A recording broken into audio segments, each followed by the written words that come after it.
एक बात अपने जीवन में सदा उतार कर, घर में अगर तुलसी का क्यारा है तो तुलसी महारानी हमें ये बता देती है कि हमारे घर में सुख आने वाला है कि दुख आने वाला है। जैसे शनि अपना प्रकोप दे रहा है या शनि उतर रहा है, ये किसी से पूछने की जरूरत नहीं पड़ती, अपने आप मालूम पड़ जाता है। कैसे? शनि कथा अगर आपने सुनी हो तो उसमें व्याख्यान आता है शनि कथा में, पांव की चप्पल बार बार टूट रही हो,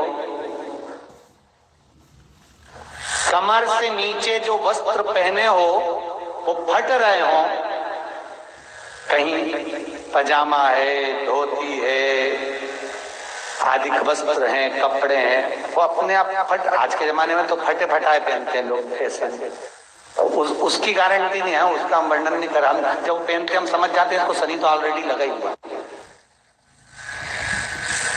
जब उनका घुटना घुटनी सब फटा हुआ दिखता है तो उसमें लग जाता है कि शनि पहले से लग गया बापड़ा, उनके पहने से तो मालूम पड़े। शनि का नियम है, शनि कथा कहती है पांव की चप्पल बार बार टूट रही हो, घिस गई हो, बत्ती टूट रही हो, कुछ कर रही हो, और अगर कमर से नीचे जो वस्त्र पहने हो वो अपने आप फट रहे हो, समझ लेना कि शनि पांव से प्रवेश कर रहा, मतलब अपनी प्रखरता शनि दिखा रहा। किसी मंदिर में गए महाराज और वहां जाने पर चप्पल चली गई तो समझ लेना शनि की कुदृष्टि अब पड़ना बंद होना चालू हो गया। कितना सुंदर कहा है महाराज। जूता चप्पल आज के जमाने में तो फैशन हो गई साहब, घर की चप्पल अलग होती है, बाहर की चप्पल अलग होती है। लोग घर में चप्पल किचन तक में पहन के जाते हैं। अरे पानी ले जाओ सीओर से, रसोई घर में लोग चप्पल पहन कर जाते हैं। जहां भगवान का प्रसाद बन रहा है, जहां अन्नपूर्णा निवास कर रही है, और पूछो तो करे किचन की चप्पल है तो माथे पे रख लो। तो अपनी माँ को जरूर देखना है एक बार, वो बूढ़ी माँ कितनी बार किचन में चप्पल पहन कर गई, मुझे जरूर फोन कर कर बताना। बूढ़ी माँ रसोई घर में आज भी बिना चप्पल के जाती है, और बहुओं की एड़ी नहीं फट जाए, ठंड नहीं बैठ जाए, इसलिए ये रसोई घर तक में चप्पल पहनकर जाती है। सूर्य नारायण की कथा पढ़ना, शनि महाराज की कथा पढ़ना, और गरुड़ पुराण की कथा पढ़ना। जिन जिन कथाओं का हम व्याख्यान करें उसको पढ़ना जरूर हो। क्या लिखा है? घर के अंदर जब चप्पल जाती है, रोग, बीमारी, कष्ट, तकलीफ चालू हो जाती है। तुमने चप्पल क्यों पहनी? ठंड नहीं बैठ जाए, रोग नहीं बैठ जाए। घर के अंदर उतना बढ़ गया, एक कालीन बिछा दो, एक दरी बिछा दो, मोटा आसन बिछा दो, जिस पर तुम चल लो। जरूरी है। कई कई लोगों को हमने ये भी देखा कि कालीन पर भी चप्पल पहन के चल चलते, और ब्राह्मणों को भोजन परोस रहा है, गुरुजन को भोजन परोस रहा है, ठाकुर जी की थाली बना रहा है, ठाकुर जी का थाल लगा रहा है, तो भी चप्पल है पांव। तेरा क्या होगा री कालिया, क्या होगा? विचार करो। देह पड़ी रे जाए यहीं पर, फिर कुंडल और नगीना, क्या हरि नाम नहीं तो जीना। अभी भी सुधर जाओ रे, अभी भी सुधर जाओ, नहीं सुधरो तो सिधर जाओ रे, या तो सुधरो नहीं तो सिद्धरो, थोड़ा सुधरो। रसोई घर में अन्नपूर्णा रहती है। रसोई घर में शिव महापुराण की कथा कहती है, जब भगवान शंकर को मां जगत जननी भोजन करा रही थी, शंकर जी ने वर मांगा था अन्नपूर्णा का। ये अन्नपूर्णे, तू मेरे घर के बच्चों का भरण पोषण कर रही है। इस मृत्यु लोक में जितने मनुष्य जन्म लेते हैं ये मेरे पुत्र कहलाते हैं। तो अन्नपूर्णा ने कहा, चिंता मत करना भोलेनाथ, जिस जगह पर एक स्त्री, बेटी, कन्या या घर की बहू या बूढ़ी माँ भोजन बनाएगी, उस जगह पर मैं अन्नपूर्णा उसके शरीर में प्रवेश करूंगी। रसोई घर नहीं होगा, वो मेरा और तुम्हारा मंदिर कहलाएगा। अब मंदिर में चप्पल पहनकर भोजन का निर्माण करना, ये श्रेष्ठता है। एक आसन पर रख लो आप रसोई घर के अंदर, जिस आसन पे खड़े होकर आप भोजन बना लो। मोटा सा आसन रख लो, चप्पल की जरूरत ही नहीं। श्रीमद् भागवत कथा कर रही है, तुलसी का मात्र तो शनि अपनी दृष्टि बता देता है। शास्त्र कहता है जब घर के अंदर प्रवेश करने के, जब आप घर में प्रवेश करें तो कोने में चप्पल को उतार दें। बाहर जगह नहीं है तो घर के अंदर प्रवेश कर लेफ्ट में चप्पल को उतार दें, और 7 या 3 कदम के अंदर चप्पल उतर जाना चाहिए घर के अंदर में।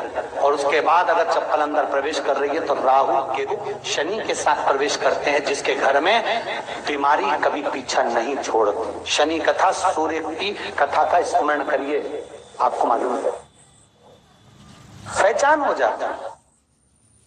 महाराज तुलसी बता देती है कि आपके घर की दशा क्या है। बार बार जल डालने के बाद भी तुलसी सूख रही है, बार बार आप पूजन कर रहे हैं, पाठ कर रहे हैं, तो भी तुलसी के तल सूख रहे हैं। तुलसी बता देगी कि तुम्हारे घर में तकलीफ आने वाली है, कष्ट आने वाला है, सूख रही है।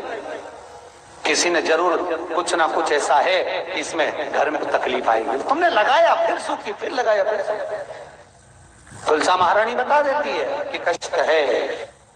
और जिस गमले की तुलसा घेर घमोर हो, फलित हो, आनंद में हो, तो उस घर में फिर दुख नहीं आता, समृद्धि खुद बढ़ती चली।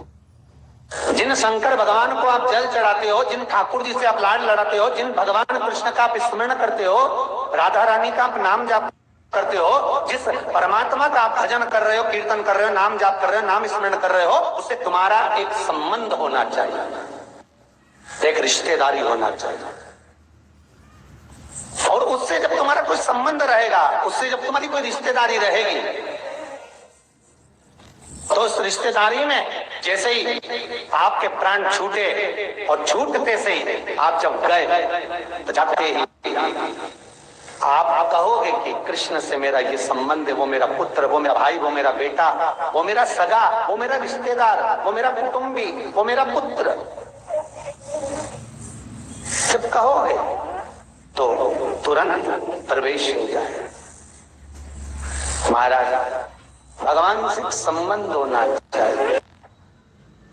कई लोग भगवान को सवेरे से रिझाने बैठते हैं तो भगवान को बनी बनाई बात कहते हैं, ये पाठ कर लो, ये पाठ कर लो, ये पाठ कर लो, ये स्तुति कर लो, सारा बना बनाया। तुमने अपने दिल से कौन सी स्तुति गाई? तुमने अपने दिल से कौन सा भगवान को निवेदन करा, कौन सा नमन करा? बस सवेरे उठना है, नहाना है, भगवान के सामने जाना है, भगवान को नहलाना है, कपड़े पहनाना है, अगरबत्ती लगाना है, थोड़ा सा शक्कर का भोग लगाना। इतने सारे देवी देवता, शंकर जी, राम जी, गणेश जी, सारे देवता, और 2 खुरमा लेके, 1 बालूशाही लेके, 2 मठरी लेकर आ गए, 1 मठरी लेकर आ गए, और भगवान को इतनी सी कटोरी में रख दिया। अब बोले, कई लोगों से पूछा, इतनी सी कटोरी में 1 मठरी, 1 खुरमा, और रोज मठरी खुरमा एक साथ नहीं रखती। वो तो आज दिन मठरी का फूल भोग लगा दिया, कल खुरमे का लगाए, परसों गुजिया का, परसों पपड़िया का, कोई डब्बे में भरे भराए रखे, रख दिया। और 1 लड्डू रोज लगा देगी, इतना बड़ा। तो पूछा, इतना सा लड्डू और इतने सारे भगवान कैसे खाते होंगे? तो क्या भाव से। तो हमने कहा, तुम भगवान को क्यों? बहुत दुख है गुरु जी, बहुत।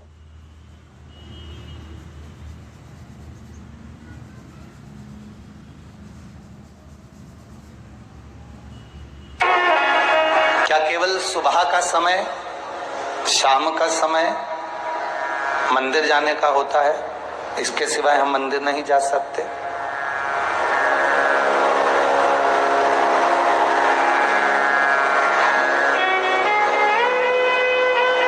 तो एक निवेदन आप सबसे कहूंगा, पहले तो मंदिर बताओ, कि किस मंदिर में जाने की बात कर रहे हो।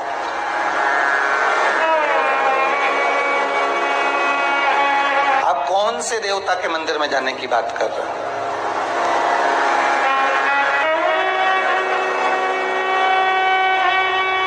आप अगर राजा राम जी के मंदिर में जाने की बात कर रहे हो तो समय पर सुबह जाओ, शाम को जाओ, ठीक है।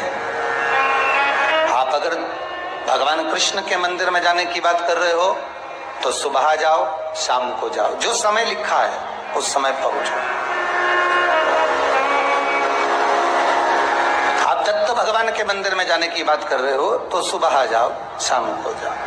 आप गणेश जी के मंदिर में जाने की बात कर रहे हो तो सुबह जाओ, शाम को जाओ, मना नहीं।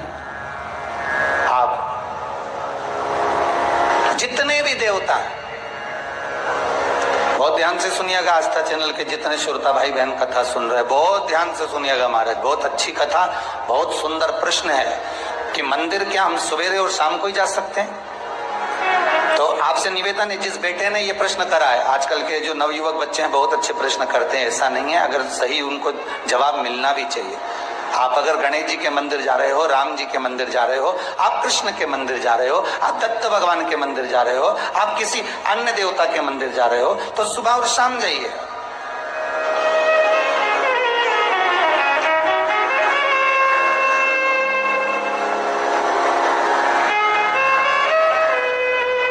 पर यदि आप शंकर और जगत जननी जगदम्बा के मंदिर में, दुर्गा के मंदिर में, भवानी के मंदिर में अगर जा रहे हो तो कोई समय नहीं है। क्यों? क्योंकि माँ और बाप के रूम में बेटा कभी भी जा सकता है। माता और पिता तो बाहें पसारे खड़े हैं।